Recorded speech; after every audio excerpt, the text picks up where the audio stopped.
আসসালামু আলাইকুম। আজকে আমি আপনাদের সাথে শেয়ার করব টমেটো সস বানানোর রেসিপি।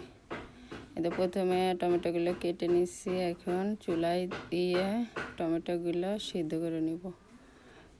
এই তো টমেটোগুলো সিদ্ধ হয়ে গেলে দেখেন এগুলো ভালোভাবে সিদ্ধ করে নিতে হবে। তারপরে যে এগুলো সিদ্ধ হয়ে গেছে, এগুলো এখন একটু ঠান্ডা করে নিয়ে ব্লেন্ডারে ব্লেন্ড করব।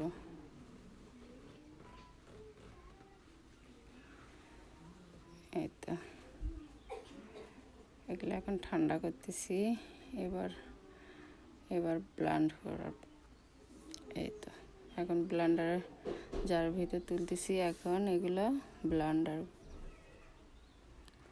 এই তো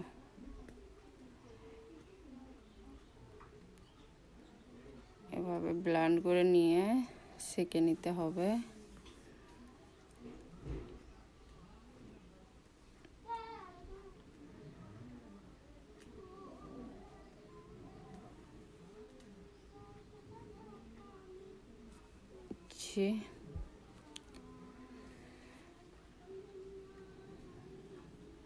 এই তো এগুলো ভালোভাবে ব্লেন্ড করে নিলে, তারপরে ছেঁকে নিলে সব ওর যে বিচিগুলো আছে টমেটোর, সেগুলো আলাদা হয়ে যাবে। তাছাড়া এই সস বানালে ওর ভিতর গুটি গুটি থেকে যাবে, ওই জন্য আমি এগুলো আবার ছেঁকে নেব। এখন আমি এগুলো ছাঁকনাতে ঢেলে নিয়ে ছেঁকে নেব। তাহলে এর ভিতর ছাল বা বিচি যদি থাকে সেগুলো আলাদা হয়ে যাবে। তাহলে আমার সসটা ভালো, দেখতেও ভালো লাগবে, খেতেও ভালো হবে, খুশি ভাবটা থাকবে না। এগুলো এখন আমি চেলে নিই।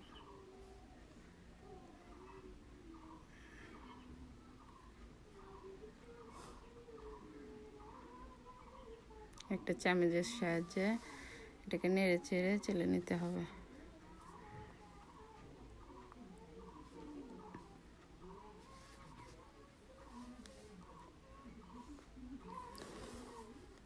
এই তো দেখেন কতগুলো, এগুলো সব কিছু চালার সাহায্যে আটকে থাকবে, তাহলে এটা দেখতেও ভালো লাগবে,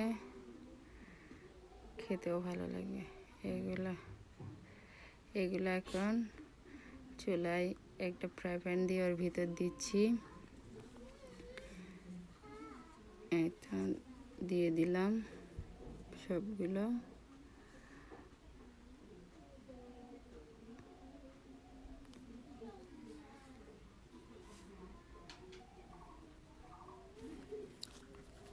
এই তো এগুলো এখন ফ্রাই প্যানে দিয়ে এর ভিতরে এখন আমি লবণ দিয়ে দিলাম, তারপরে দেব একটু বিট লবণ। এতে আমি বিট লবণ দিয়ে দিলাম একটু স্বাদের জন্য। বিট লবণটা দিলে একটু আলাদা একটা স্বাদ হবে। এটাকে এখন একটু নেড়ে চেড়ে নেব। এর ভিতরে একটু চিনি অ্যাড করব।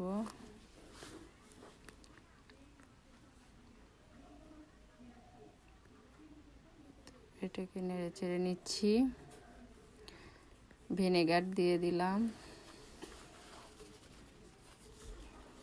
ভিনেগারটা দিলে টমেটো সসটা নষ্ট হবে না।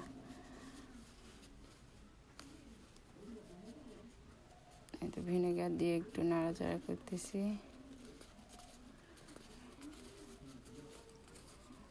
এখন এর ভিতর চিনি অ্যাড করব। এতে আমি চিনি দিয়ে দিলাম। আর ঝাল আপনারা মরিচের গুঁড়াও দিতে পারেন, আমি অফলাইনে দিছি, আপনাদের দেখাতে পারিনি ওটা। এর ভিতরে একটু মরিচের গুঁড়াও দিয়ে দেবেন, শুকনো মরিচে ভেজে নিয়ে গুঁড়োটা দিয়ে দেবেন।